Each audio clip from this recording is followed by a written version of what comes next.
ವೀಕ್ಷಕರ ನಮಸ್ಕಾರ. ಇದು ಸತ್ಯ ಸಂದರ್ಶನ. ನಾನು ರಾಘವ್. ವೀಕ್ಷಕರೇ, ಅದು 2005 ಉತ್ತರ ಪ್ರದೇಶದ ನೋಯ್ಡಾ ಹತ್ರ ಇರುವಂತಹ ನಿಟಾರಿ ಗ್ರಾಮ. ಈ ಪ್ರದೇಶದಲ್ಲಿ ಅತ್ಯಂತ ಹೆಚ್ಚು ಬಡವರು ವಾಸವಾಗಿದ್ರು. ತಮ್ಮ ಮಕ್ಕಳಿಗೆ ಒಳ್ಳೆ ಭವಿಷ್ಯ ಕೊಡಿಸಬೇಕು ಅಂತ ದಿನಗೂಲಿಯನ್ನ ಮಾಡಿ ಕಷ್ಟಪಟ್ಟು ಮಕ್ಕಳಿಗೆ ಸ್ಕೂಲ್ಗೆ ಕಳಿಸ್ತಾ ಇದ್ರು. ಆದ್ರೆ ಕೆಲವೇ ದಿನಗಳಲ್ಲಿ ಅಲ್ಲಿ ಒಂದು ವಿಚಿತ್ರವಾದ ಸಂಗತಿ ಶುರುವಾಗೋದಕ್ಕೆ ಪ್ರಾರಂಭವಾಗುತ್ತೆ. ಪ್ರತಿದಿನ ಒಂದೊಂದು ಮಕ್ಕಳು ಕಾಣೆಯಾಗೋದಕ್ಕೆ ಶುರುವಾಗ್ತಾರೆ. ಮೊದಲು ಒಂದು ಮನೆ, ಆನಂತರ ಇನ್ನೊಂದು ಮನೆ. ಇದೇ ರೀತಿ ಊರಿನ ಪ್ರತಿಯೊಂದು ಮನೆಯಲ್ಲೂ ಕೂಡ ಮಕ್ಕಳು ಕಾಣೆಯಾಗೋದಕ್ಕೆ ಶುರುವಾಗ್ತಾರೆ. ಪ್ರತಿಯೊಂದು ಪೋಷಕರು ಪೊಲೀಸ್ ಠಾಣೆಗೆ ಹೋಗಿ ದೂರನ್ನ ಕೊಡ್ತಾರೆ. ಆದ್ರೆ ಅವರಿಗೆ ಸಿಕ್ಕಿದ್ದು ಒಂದೇ ಒಂದು ಉತ್ತರ: ಮಕ್ಕಳು ತಾವಾಗಿ ಎಲ್ಲೋ ಹೋಗಿರ್ಬೇಕು, ಬಂದೇ ಬರ್ತಾರೆ, ನೀವು ತಲೆ ಕೆಡ್ಸ್ಕೋಬೇಡಿ, ಇಲ್ಲಿಂದ ಹೊರಡಿ ಅನ್ನುವಂತ ಒಂದು ಮಾತು. ಜನರು ಕೂಡ ಏನು ಮಾಡೋದಕ್ಕಾಗದೆ ಅಸಹಾಯಕತೆಯಿಂದ ಮನೆಗೆ ವಾಪಸ್ ಹೋಗ್ತಾ ಇದ್ರು. ದಿನಗಳು ಕಳೀತಾ ಇತ್ತೆ ಹೊರತು ಮಕ್ಕಳು ಮಾತ್ರ ಮನೆಗೆ ವಾಪಸ್ ಬರ್ತಾ ಇರಲ್ಲ. ವೀಕ್ಷಕರೇ, ಈ ಕಾಣೆಯಾಗುವ ಪ್ರಕರಣ 2005ರಿಂದ 2006ರವರೆಗೂ ಕಂಟಿನ್ಯೂ ಆಗಿ ನಡೀತಾ ಇತ್ತು. ಆದ್ರೆ ಯಾರು ಕೂಡ ಇದನ್ನ ದೊಡ್ಡ ಸಮಸ್ಯೆ ಅಂತ ಅಷ್ಟೊಂದು ತಲೆ ಕೆಡಿಸ್ಕೊಳ್ಳೋದಕ್ಕೆ ಹೋಗೋದಿಲ್ಲ. ಆ ಸಮಯದಲ್ಲಿ ಆ ಪ್ರದೇಶದಲ್ಲಿ ಒಂದು ಮನೆ ಇತ್ತು. ಆ ಮನೆಗೆ D5 ಅಂತ ಕರೀತಾ ಇದ್ರು. ಆ ಮನೆಯ ಮಾಲೀಕ ಮಾನಿಡರ್ ಸಿಂಗ್ ಮತ್ತೆ ಅವನ ಕೆಲಸದವನು ಮಾತ್ರ ಆ ಮನೆಯಲ್ಲಿ ಇರ್ತಾ ಇದ್ರು. ಆ ಮನೆ ಸಾಮಾನ್ಯವಾಗಿ ಕಾಣಿಸ್ತಾ ಇತ್ತು. ಆದ್ರೆ ಕೆಲವರು ಹೇಳೋ ಪ್ರಕಾರ ಆ ಮನೆಯಲ್ಲಿ ತುಂಬಾ ಜನ ಮಕ್ಕಳನ್ನ ನೋಡಿದ್ದೇವೆ. ಮಕ್ಕಳು ಆ ಮನೆಯ ಆವರಣದಲ್ಲಿರ್ತಾ ಇದ್ರು, ಅಲ್ಲಿಂದ ಮನೆಯ ಒಳಗೆ ಹೋಗ್ತಾ ಇದ್ರು. ಈ ರೀತಿ ನೋಡಿದೀವಿ ಅಂತ ತುಂಬಾ ಜನ ಕೂಡ ಹೇಳ್ತಿದ್ರು. ಆದ್ರೆ ವಿಷಯವನ್ನ ಯಾರು ಅಷ್ಟೊಂದು ಗಂಭೀರವಾಗಿ ತಗೊಳ್ಳೋದಿಲ್ಲ. ಹೀಗೆ ದಿನಗಳೇನು ಕಳೀತಾ ಇತ್ತು.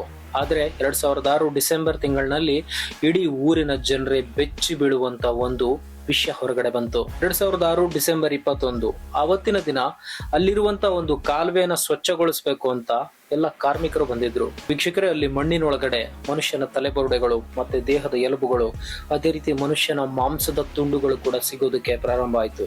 ಮೊದಲಿಗೆ ನೋಡ್ತಿದ್ದ ಹಾಗೇನೆ ಇಲ್ಲೇನೋ ತಪ್ಪು ನಡೆದಿರ್ಬೋದು ಅಂತ ಅನ್ಸೋದಕ್ಕೆ ಶುರುವಾಗುತ್ತೆ.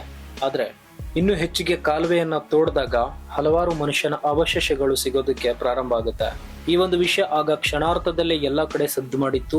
ಅದೇ ರೀತಿ ಪೊಲೀಸರು ಕೂಡ ಸ್ಥಳಕ್ಕೆ ಇಮಿಡಿಯೇಟ್ ಆಗಿ ಬರ್ತಾರೆ. ಅಲ್ಲಿ ಪೊಲೀಸರಿಗೆ ಕಾಡಿದ್ದು ಒಂದೇ ಒಂದು ಪ್ರಶ್ನೆ: ಇಲ್ಲಿ ಸಿಕ್ಕಿರುವ ಅವಶೇಷಗಳು ಯಾರದ್ದು? ಒಂದು ವೇಳೆ ಕಾಣೆಯಾಗಿರುವ ಮಕ್ಕಳ ಅವಶೇಷಗಳು ಇದೇನಾ ಅನ್ನುವಂತ ಪ್ರಶ್ನೆ ಅವತ್ತು ಪೊಲೀಸರಿಗೆ ಕಾಡಿತ್ತು.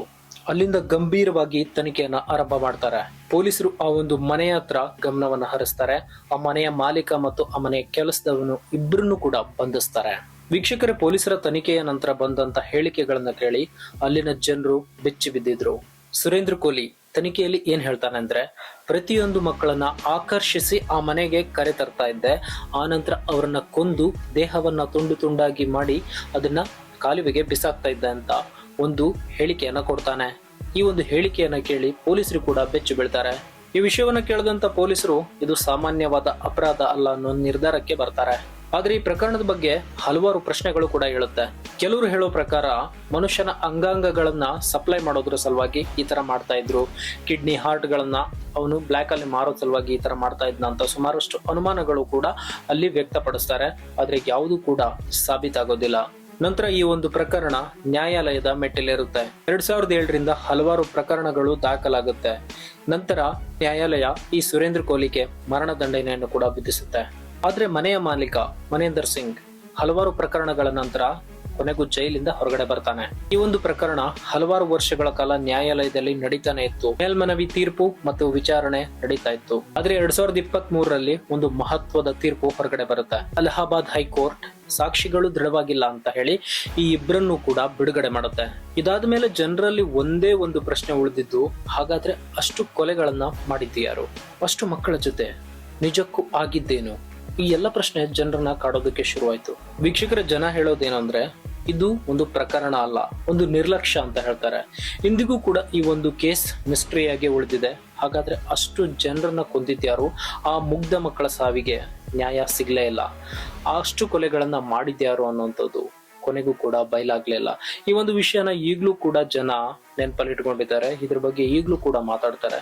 ಆದ್ರೆ ಇಲ್ಲಿ ನಿಜವಾದ ಹಂತಕ ಯಾರು ಅಂತ ಕೊನೆಗೂ ಗೊತ್ತಾಗ್ಲೇ ಇಲ್ಲ. ಕೊನೆಗೆ ನಮ್ಗೆ ಕಾಡೋ ಪ್ರಶ್ನೆ ಒಂದೇ ಒಂದು: ನಿಜವಾಗಿ ಆ ಮಕ್ಕಳಿಗೆ ಏನಾಯ್ತು? ವೀಕ್ಷಕರೇ, ನಿಮ್ಗೇನಾದ್ರೂ ಈ ಪ್ರಕರಣದ ಬಗ್ಗೆ ಗೊತ್ತಿದ್ರೆ ದಯವಿಟ್ಟು ಕಮೆಂಟ್ ಅಲ್ಲಿ ತಿಳಿಸಿ. ಅದೇ ರೀತಿ ಮತ್ತೆ ಇನ್ನೊಂದು ವಿಡಿಯೋದ ಜೊತೆಗೆ ಬರ್ತೀನಿ. ಅಲ್ಲಿವರೆಗೂ ವಿಡಿಯೋನ ನೋಡ್ತಾ ಇರಿ, ಚಾನಲ್ಗೆ ಸಬ್ಸ್ಕ್ರೈಬ್ ಮಾಡಿ. Thank you so much.